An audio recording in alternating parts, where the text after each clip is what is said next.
All right, recall notice. The maker of all human beings, God, is recalling all units manufactured, regardless of make or year, due to a serious defect in the primary and central component of the heart.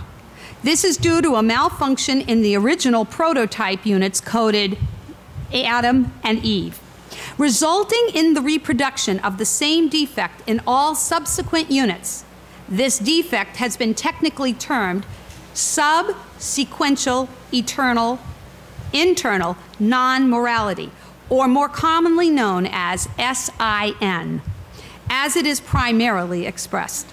Symptoms include loss of direction, foul vocal emissions, amnesia of origin, lack of peace and joy, selfish or violent behavior, depression or confusion in the mental component, fearfulness, adultery, rebellion.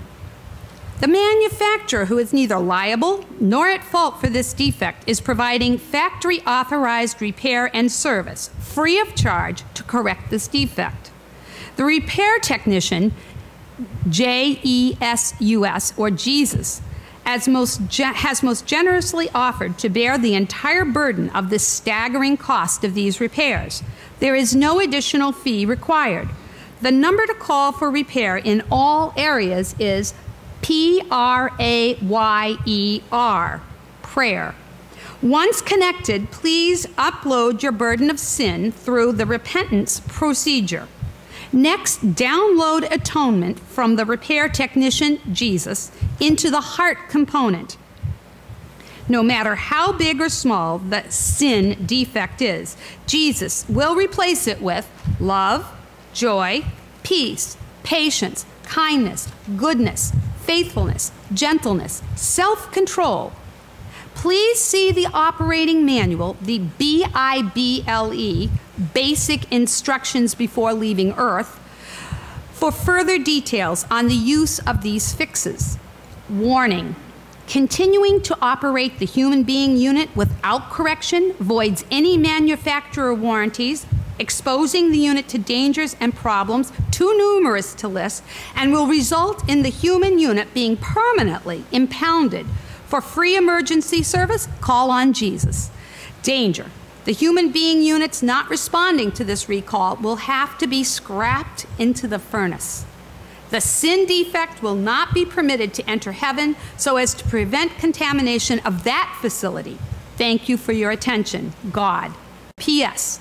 Please assist where possible by notifying others of this important recall. Okay. So, I think this is the recall notice to end all recall notice. You know, we've heard so much lately about Toyota and all these other companies, but even God had to issue a recall notice. But I still need confirmation as a Christian that I'm on the right path. I know that this humorous piece illustrates that our suffering comes from separation from God's will for us. But as Christians, how do we actually minimize or reduce the degree of this separation that results from my being a flawed and petty human? I think I've found a bit of an answer in our New Testament text today. In the story of Mary and Martha we read today, we witness a very small portion of Jesus' life. This exchange between Martha and Jesus took maybe 3 minutes. However, Luke captured this moment because it could impart a very important lesson for us in our lives. If we begin to examine this story, there are many interesting and significant perspectives from which to view it. First, we have a family composed of Mary, Martha, and Lazarus, 2 sisters and a brother. From what we can gain, it is most likely Lazarus who introduces Mary and Martha to Jesus, because in this society, it would not have been appropriate for these women to have gone out into public and follow Jesus. Women were not allowed to study the Talmud or to aspire to being trained or to interpret the message of the Hebrew God.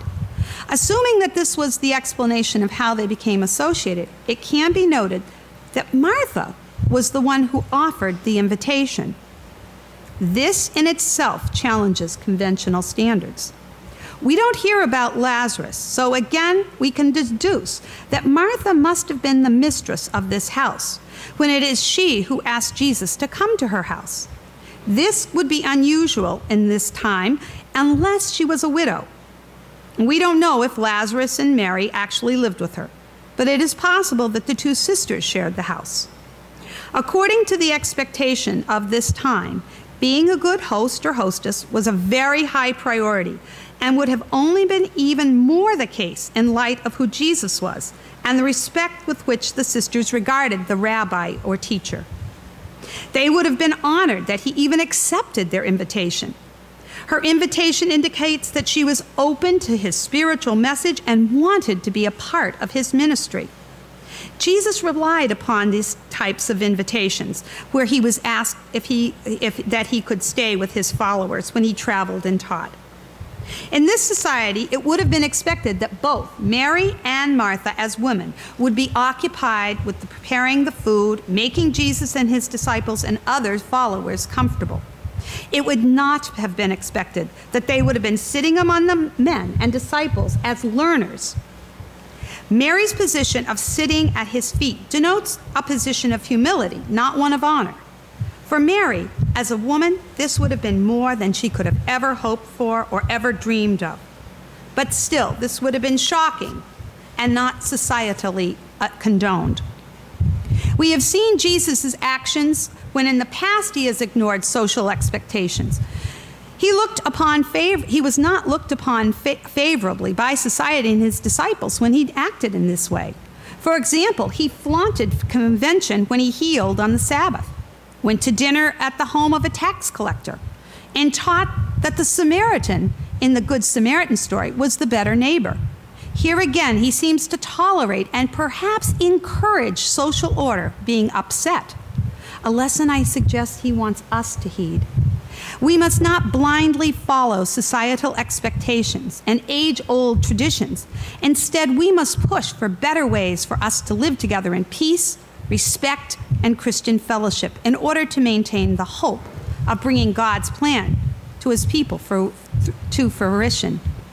Now we see the scene from Mary's perspective.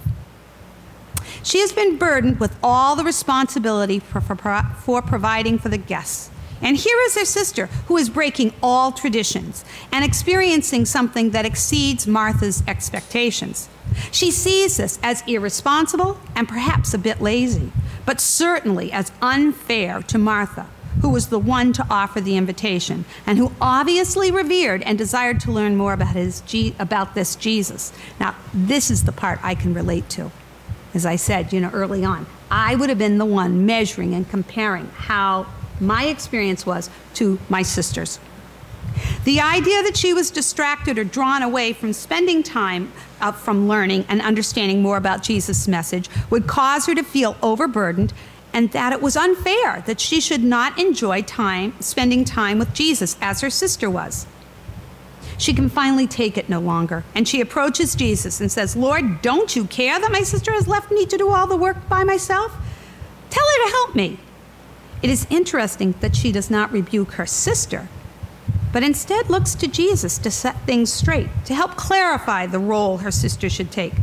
She is probably so inculcated by the beliefs of the time that she can't see that her sister has a right, or that it is defensible that she should presume to take up a position that is in any way construed as equal to the male followers. She must have been stunned by Jesus' response when he tries to soothe her, but does not chide or correct her sister. He says her name twice as though to gain her attention and try to just refocus her attention. He wants her to see that he understands that she has been worried or anxious, even to the level of being troubled or upset. He tries to help her see that it is Mary who has made the correct choice for where she has placed her focus, i.e. the lesson I did with the kids with the camera. Only one thing is needed, he tells her. Mary has chosen what is better, and it will not be taken away from her. This flies in the face of all conventional beliefs of the time. It would have been more likely that he would have said something like, "Mary, your sister has a lot to do. It really is your responsibility to get up and help her. It would mean a great deal to her because this is what is expected of you."